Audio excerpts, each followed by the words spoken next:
Have you ever wondered how the life of a lion, the king of the jungle, begins? Imagine this. A tiny ball of fur weighing no more than a bag of sugar, just about 2 to 4 pounds. That's the weight of a newborn lion cub. They're born blind and helpless, utterly dependent on their mother's care and protection. The lioness, the unsung heroine of the lion's tale, plays a pivotal role in nurturing these future kings and queens. She gives birth in a secluded den, away from prying eyes and potential threats. The cubs open their eyes after a week or two, but it's a few more weeks before they venture out to meet the rest of their pride.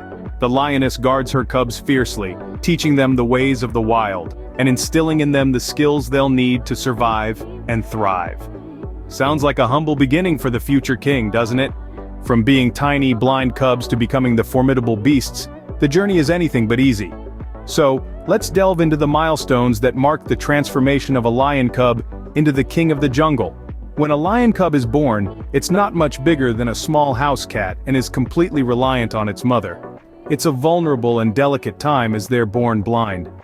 Around about a week or so, the cub will open its eyes to the world for the first time. But don't be mistaken, the world they see is far from the vibrant savanna we picture. Their vision is blurry, and it takes a few more weeks for them to see clearly. As the weeks pass, the cubs grow stronger. By the time they're about 3 months old, their mother introduces meat into their diet. Prior to this, they've been dependent on their mother's milk. This is a critical point in their development as they begin to taste the diet of a carnivore for the first time. The cubs' playful antics aren't just for amusement. They're learning essential survival skills. The wrestling matches between siblings are a practice for future fights, and the chase games help develop the stealth needed for hunting. By 6 months, they're ready to join the adults on hunts. But don't think they're thrown straight into the deep end. They start as observers, learning the ropes from the experienced members of the pride. Growing up in the wild isn't easy, it's a tough world out there, and every day brings a new lesson. The cubs learn to understand the hierarchy within the pride, the importance of teamwork, and the need to protect their own. They learn to hunt, to fight, to survive, and with each passing day they grow more into the role they were born to play, the kings and queens of the jungle. And thus, slowly but surely, the cubs start to learn the ways of the wild. Each day is a step closer to them ruling their own pride, their own kingdom. Growing up in the wild is a journey of strength, courage, and survival. And it's this journey that transforms a cub into the majestic lion we all know. Unlike many big cats, lions are incredibly social creatures. Lions, you see, are the epitome of community in the animal kingdom. They live in groups called prides, a social system that's quite unique among the world's feline species. A pride typically consists of about 5 to 15 members, including a handful of males, a dozen or so females, and their cubs. But what's truly fascinating is the dynamic within these prides. Communication among lions is complex and multifaceted. It involves a combination of vocalizations, body language, and even scent marking. Roars, growls, purrs, and even facial expressions are all part of their intricate language. These communications serve various purposes, from maintaining social bonds to asserting dominance, and even coordinating hunts.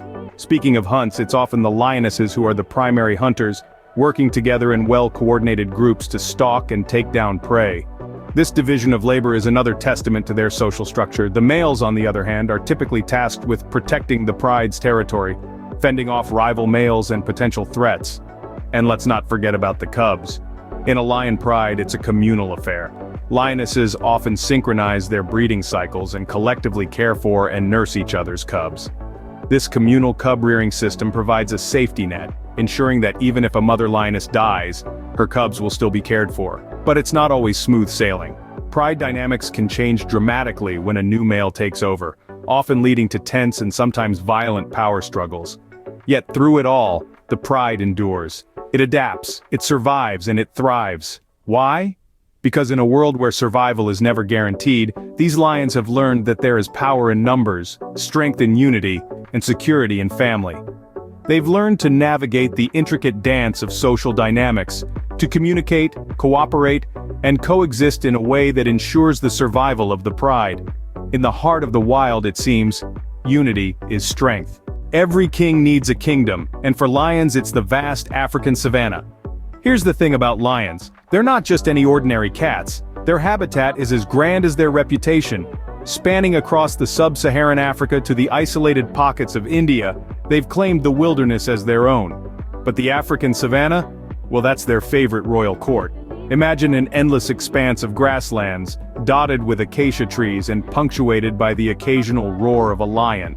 Sounds majestic, doesn't it? That's the African savanna for you. It's here, amidst the tall grasses and under the wide open skies, that lions establish their territories. And oh boy, are they territorial. A pride of lions, typically consisting of about 15 individuals, will mark an area of around 100 square miles as their own. Using scent markings, scratch marks on trees, and a deep resounding roar, lions essentially put up a sign that says, "Trespassers will be eaten." Adaptation is the name of the game in the wild, and lions are no exception. Their tawny golden fur, it's not just for looking regal, it helps them blend into the savanna grasses, making them nearly invisible to their prey. And those impressive roars, they're not just for scaring off potential threats, they're a way for lions to communicate with each other across their vast territories. But it's not all grasslands and sunshine in the lion's domain. The savanna can be a harsh and unforgiving place. Lions have to deal with extreme temperatures, scarcity of water, and the constant threat of rival prides. It's survival of the fittest out here, and lions have evolved to be some of the fittest. So next time you picture a lion, don't just think of the king of the jungle. Instead, imagine the king of a vast golden savanna, a ruler in his own right, navigating the challenges of his domain with strength and grace. The savanna is not just their home, it's their kingdom. In the wild, you either hunt or be hunted. And for lions, the hunt is a matter of survival. The circle of life revolves around the primal instinct of the hunt.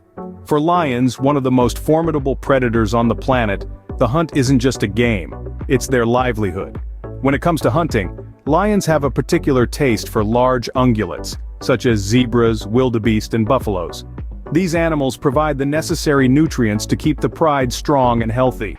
Interestingly, it's not the male lions that handle the majority of the hunting, but the lionesses. These fierce females are the primary hunters of the pride, utilizing their agility, speed, and stealth to bring down their prey. The lionesses work together in a calculated manner, each playing a specific role in the hunt. Some serve as the center or wing of the hunting formation, while others act as the finishers, who deliver the final blow to the prey. This cooperative hunting strategy isn't just about bringing food to the table, it's also a way to strengthen the bond within the pride. Each successful hunt solidifies their unity, ensuring the survival of the group as a whole. However, hunting isn't always successful. It's a game of chance and skill with many variables at play. If a hunt fails, the pride may go days without a substantial meal. This is the harsh reality of life in the wild. Survival isn't guaranteed, and every day is a fight for existence. But the lions don't shy away from this challenge. They embrace it, using their strength, intelligence, and teamwork to overcome the odds. The hunt is a testament to their resilience and adaptability, their willingness to face adversity head-on. The thrill of the chase, the strategy, the teamwork, it's all a part of their daily life. It's the circle of life in action, a cycle of survival that's been ongoing for millions of years. And for the lions, it's just another day in the wild. Even kings face threats, and for lions the threats are many.